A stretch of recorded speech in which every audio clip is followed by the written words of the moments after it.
name's John McConaughey. I am a managing director for Credit Suisse. I run a group called Arbitrage Strategies. I'm the head of arbitrage strategies for the Americas.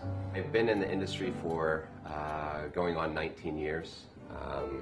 When I moved back to Philadelphia back in '93, one of the few people that I knew in Philadelphia was the girl that I went to high school with. So we started dating and eventually got married. As we started to have kids, there was this pull to come back to where we both grew up. Now that we're back in New Jersey and I see the development that's going on, there's a big push for things to become green or preserved in New Jersey. My opinion is that rather than preserve it and then let it go to seed, that it's more usable, it's more part of the community if it is farmed. If you go back 3 or 4 generations, it was commonplace on the farm or commonplace for most people to have some connection to a farm. That is seen to go away, and what's been lost with that is the nucleus that comes around a community. So as we've become more and more technical and more advanced and more specialized, that the nuclear family has broken apart. But I think the main difference is that to get to New York every day, I'm up at 4:45, and on an average day I get home at 8 or 8:30. And so I don't see the kids in the morning and I don't see the kids in the evening, which gets back to my point that the nuclear family has been deteriorating over the generations. And I'm a good example of that, that on my average week, I see the kids once or twice during the week. And even at that point, it's right before they go to bed for a very brief point in time. The farm is a project, the restaurant is a project, but if you can put the two of them together, the idea is we can build a model, if it works, that is not only economically feasible, but generates a feeling of community, as well as increase the healthiness of what we do, as well as hopefully building a model that becomes commoditized, that if we can make it work, it gives other people around the country the ideas and abilities to do the same thing.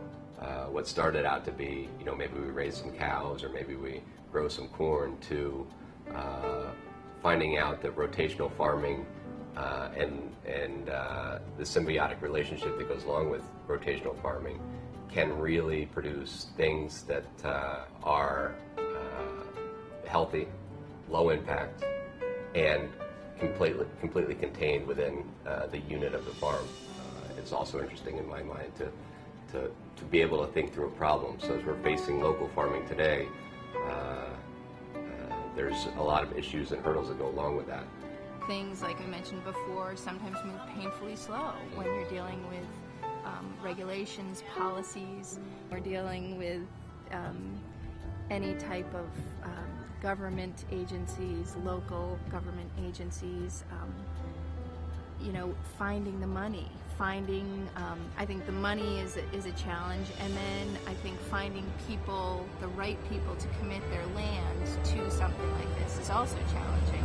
It seemed like a good idea to become more focused, because then you could make more money. But the reality is, I don't think the farmers are making any more money than they used to in terms of disposable income. But the community is suffering, the environment is suffering, and our health is suffering.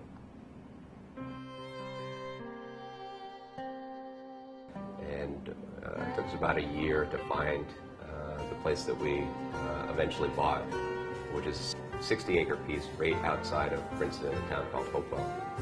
A year after we bought it, I asked my brother to come back and help me build the farm. And he had spent the last 12 years working for a sign company in Colorado, where he was in charge of research and development.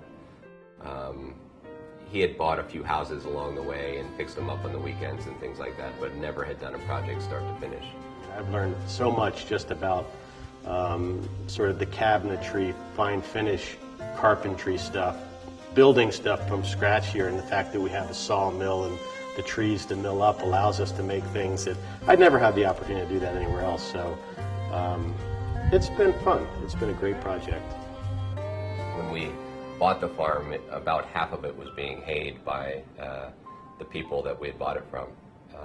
And they had a tenant farmer that would do the actual work.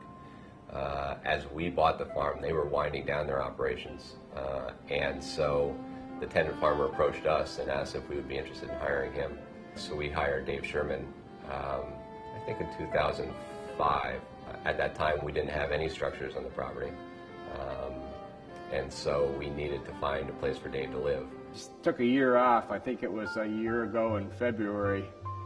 And the first month he was, it's just like the old John working in the city, his time is short, kept looking at his watch, whatever. And then after a month, it was like somebody unplugged him, and it was just complete different opposite. He was very relaxed, enjoyed himself. At 5 o'clock, he was ready to get done just like the rest of us.